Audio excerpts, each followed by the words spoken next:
Saudaraku Presiden Joko Widodo menyatakan niatnya untuk membicarakan isu pengungsi Rohingya dalam pertemuan bilateral dengan sejumlah kepala negara di Jepang, menegaskan bahwa masalah ini menjadi perhatian bersama bagi negara-negara yang menjadi tujuan para pengungsi. Dalam konteks ini, Jokowi menyoroti bahwa Indonesia dan Malaysia sama-sama menghadapi tantangan terkait pengungsi Rohingya, dengan Malaysia menghadapi jumlah pengungsi yang lebih besar. Kepala negara Indonesia menekankan bahwa persoalan ini perlu dicarikan solusi bersama dalam rangka mengatasi dampak dan beban yang timbul akibat gelombang pengungsi tersebut.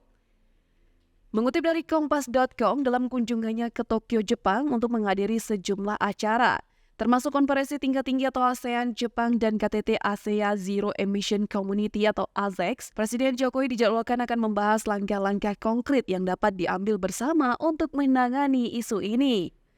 Sementara Presiden Jokowi berusaha memfokuskan perhatian pada pembahasan solusi, belakangan ini gelombang kedatangan orang Rohingya ke Aceh di Indonesia menciptakan ketegangan di kalangan warganet. Sentimen negatif dan narasi kebencian terkait dengan masalah ini merajalela di media sosial, menciptakan atmosfer yang membutuhkan tanggapan dan penanganan lebih lanjut.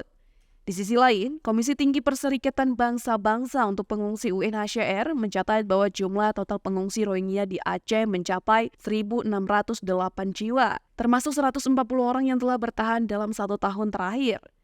Data ini memberikan gambaran nyata tentang kompleksitas dan urgensi isu pengungsi Rohingya yang perlu ditangani dengan serius oleh komunitas internasional. Melalui partisipasinya dengan pertemuan internasional di Jepang, Presiden Jokowi diharapkan dapat memperkuat kerjasama antar negara dalam menangani isu pengungsi Rohingya serta menjalin dialog konstruktif untuk mencapai solusi yang berkelanjutan dan berkeadilan.